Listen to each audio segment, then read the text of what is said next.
So what is action learning? It's a structured process with a group of between 5 and 8 peers, by which I mean people at a similar level of responsibility in organisation. So you might have a group of middle managers, you might have a group of chief execs, and they might be people from different organisations or the same one. So that group, which is called a learning set, agrees to meet regularly for a certain number of meetings. So there's a contract, if you like, and a commitment. They're saying this isn't a drop-in activity, we're going to be in this together. And typically groups might agree to meet every couple of months for maybe 5 or 6 meetings. So there's a definite time span on this. And another really important part of that agreement that the group makes is confidentiality, which makes it a safe space in which people can talk, knowing that what they talk about isn't going to be shared outside the group. So what happens at the meetings is that members bring along a real life issue, something that's important to them, something that doesn't have a simple answer. So it's not something where the quickest thing is to just go and get some advice and implement it. It's something where you're part of the solution and you need to work out what's right in your context, with your skills, capabilities and experience, and taking into account other people around you, the particularity of your situation. And when you bring along your real life issue and describe it, your colleagues in the group ask you questions to help you gain insight. So you get that in from being asked those questions, not being given advice. And any of you out there who are coaches or who've got coaching skills will know what I mean when I say that by asking people questions and helping them come to their own solution, we're often doing something much more powerful than just telling them what they should do. We're really helping them find a solution that they have a commitment to and that they want to do something about. So action learning is called action learning for a reason. It's not only about gaining insight and learning, it's about doing something with it. And so remembering that action learning takes place over a set number of meetings, that's a really important part of how set members learn. So imagine that you've been to an action learning set meeting, you've described a challenging situation you're facing, and maybe you've shared how you're feeling about it, because emotion is very much part of our emotional intelligence at work. And you've got some clarity, you've got some new ideas as a result of the colleagues in the set questioning you. It's helped you to explore your options, and you've chosen what actions you're going to do. And you've gone away after the meeting and done something with that. And so when you come back next time, you can review your progress. And people often say it's that sense of accountability and commitment to the group that really helps them go beyond their comfort zone and do things which might be challenging.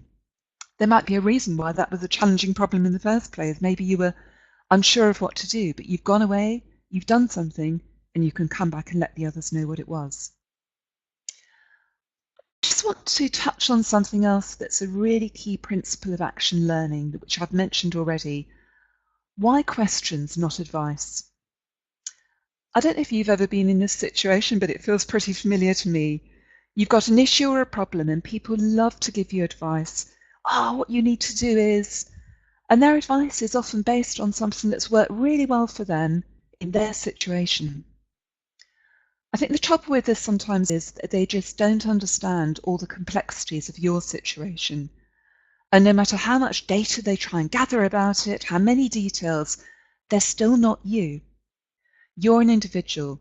So your beliefs, values, skills, capabilities, what's possible in your context is going to affect the solution that you can work.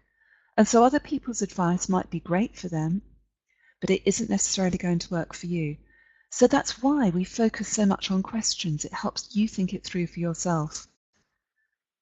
And the kind of questions that really invite thinking, I suppose what we could call open questions. So questions which don't have a yes or no answer, and which don't have a right answer either. So rather than questions like, why haven't you done this? Or have you thought of doing that? We use questions that really help the presenter of the issue to think. So I guess questions like, what matters to you most about this?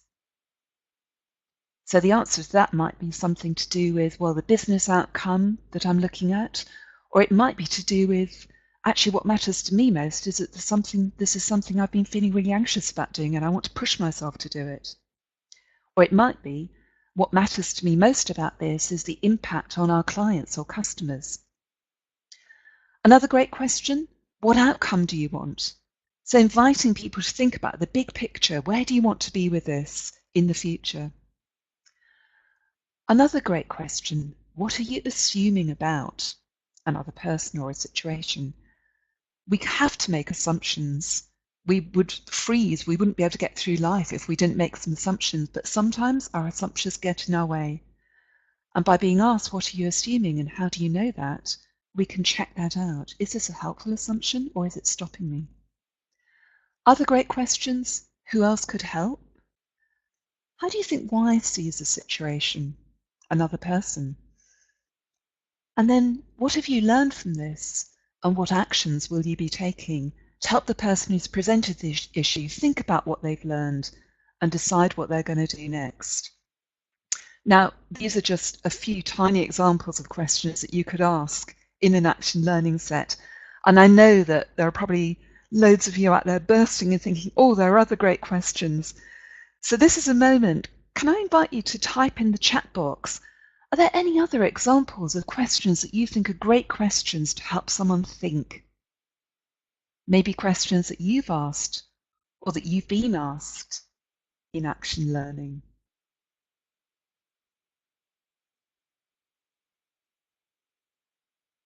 Oh, nice one. On a scale of 1 to 10, how important is this to you? Thank you, Annabelle.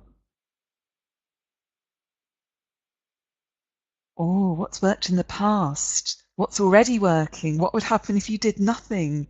What are you attached to? What would you do if XX wasn't a barrier? Wonderful questions, helping people to really explore the situation, challenge their thinking. Nice one. What's your biggest fear? And I can see there's another one coming here, so I'm just going to wait for Fiona's to come up.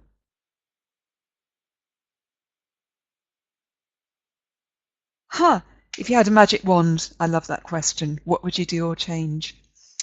So I think you've got it, and I'm really looking forward to our taster a bit later on.